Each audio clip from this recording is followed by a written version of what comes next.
Hello everybody, welcome again to the Sunday Gun Day Show. Today we're going to be doing a quick review and takedown of a Springfield Armory M1 Garand. This one here was made in May 1944.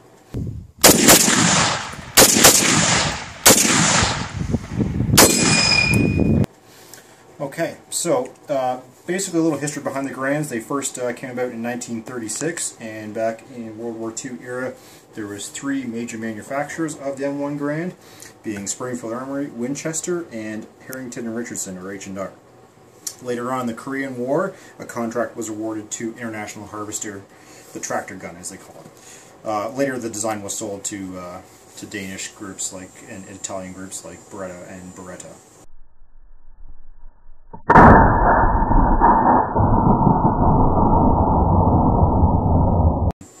So these rifles fire a .30-06 cartridge, and they are fired out of an M-block clip just like this. So we'll show you how to load that. Okay, so we're just going to show you real quick how to load up an M-block clip. So what I like to do is just kind of sit them in there, so you get about 6 or 7 in there, like that, and then you kind of just tap them together, then take the last round, just push it in at the top, it'll sit in. There you go, M-block clip. Okay folks, let's go this way.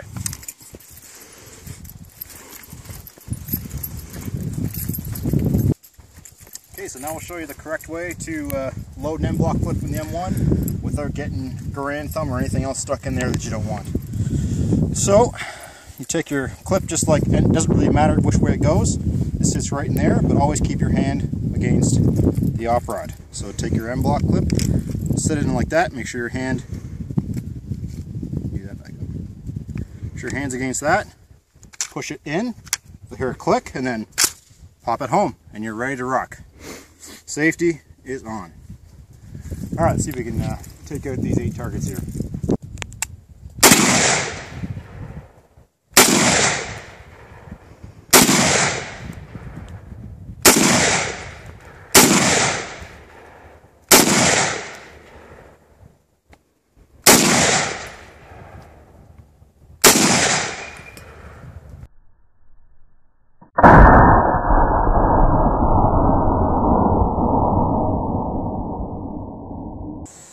As well with this rifle, I happen to have a reproduction but still good quality 1907 sling.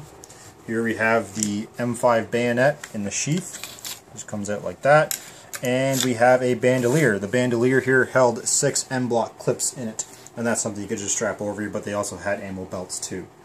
So for the bayonet, it's pretty simple, pretty straightforward.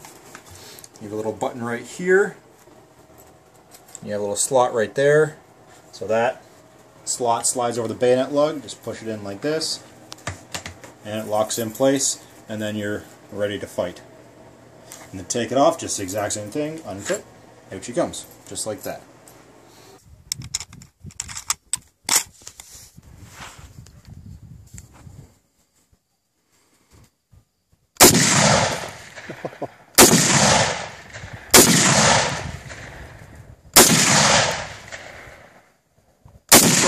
Do the next one.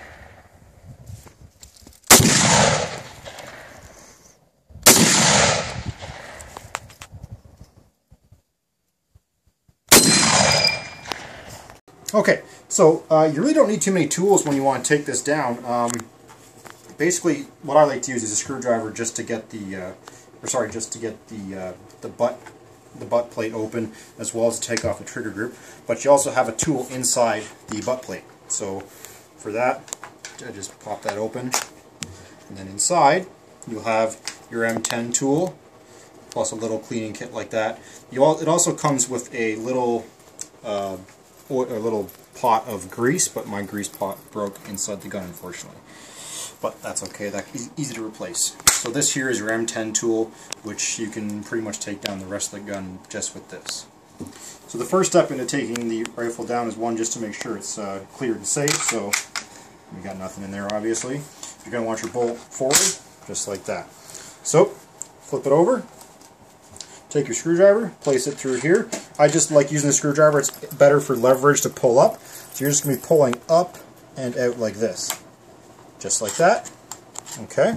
get this sling over here, and your trigger group comes right out. Simple as that. Okay, so the trigger group you can take down. It's really just a matter of pins. There's a pin here and a pin here. We can take that down another day, but it's pretty straightforward. It's almost identical to an M14 trigger group. So we'll place that aside there. So next what you're going to want to do is you're going to want to take your stock off the rest of the gun. So you just grab the rear sights here, push down on that, stock comes right out. Easy peasy, set it down. So next what you want to do is remove the gas system and stuff up here. So that's where your M10 tool can come into play. So for this here I have an aftermarket gas plug assembly here. This is an adjustable one. So that's only because it's really hard to find surplus 30-06. So basically the modern stuff can sometimes be a bit too hard on the action, so if you get an adjustable gas plug you're safe to use regular commercial 30-06. So to get that off you just need an Allen key just to take out the actual plug itself.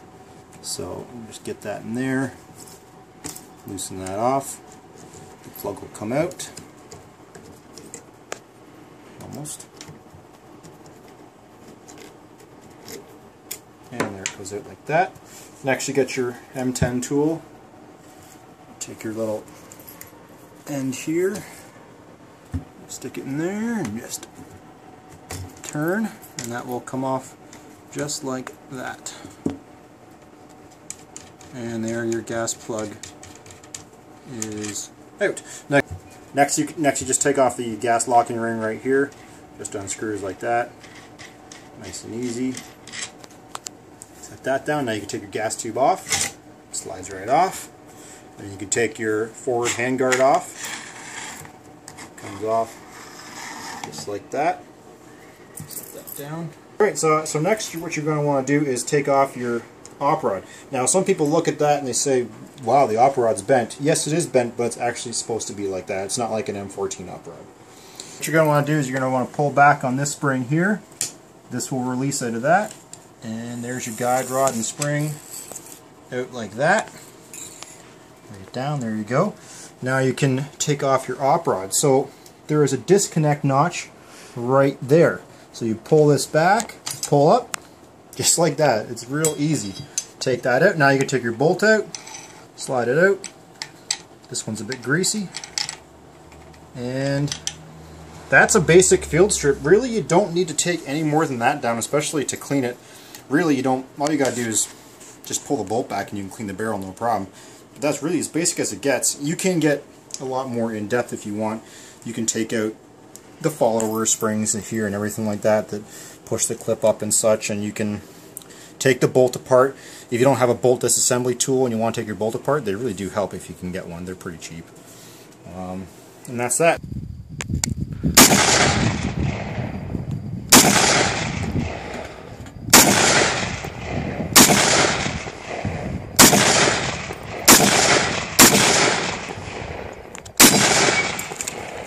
A quick reassembly here. So first things first, we'll put our bolt back in. So it has the firing pin right there. It's sometimes a bit of a pain to angle in there, but you can do it. There's a little notch right in there. You can see that. So you're just going to take that, stick it back in there. There you go. So you want to slide your bolt just to there for now. Take your op rod, place it back in there. Going to get to push your op rod over the lug of the bolt into the disconnect notch, slide forward, you're good to go. Okay. This is really greasy, but it's all good. We're going to flip it back up. Okay, next we're going to insert our spring and spring guide. So spring just goes into the op rod here, or the op rod there. So you're going to want to have it shaped like this. Do not put it that way, otherwise it won't work. So you have these little forks here, and they're going to go over the little nubs right in here. So we're just going to take that, push it back under spring tension, get it to here. Move your hands. Sorry. Yeah. And put it right on just like that. There you go. Good to go. So next, you can slide your handguard on. Go in place just like that.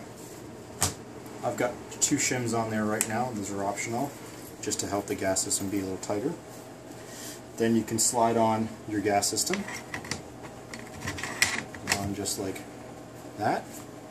Next, you put on your gas lock ring.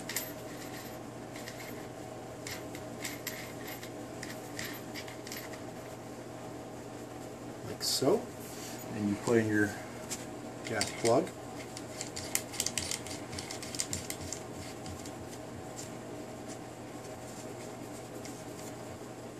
Okay. And you just do it hand tight with your M10 tool. Right there. Next, for the adjustable gas system, just place that right in there, and that will screw in with your Allen key, which is another tool I forgot you might need if you have an adjustable gas plug. If not, you won't need this at all. So, spin that around till it goes in, like that. Alright, and you can put your stock on. So, it goes in, you have this little tab right here that's going to slide into there, just like that, down and in. So next we have the trigger group that's going to go in just like that. So you have this little tab here which will slide into that slot right in there. Picking that up. Okay, so it's easy to go in. Just place it in. Once it's in, clamp it down, and there you go. You're all set. That is a disassembly and reassembly of the M1 Garand.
And that's pretty much it for the excellent M1 Garand.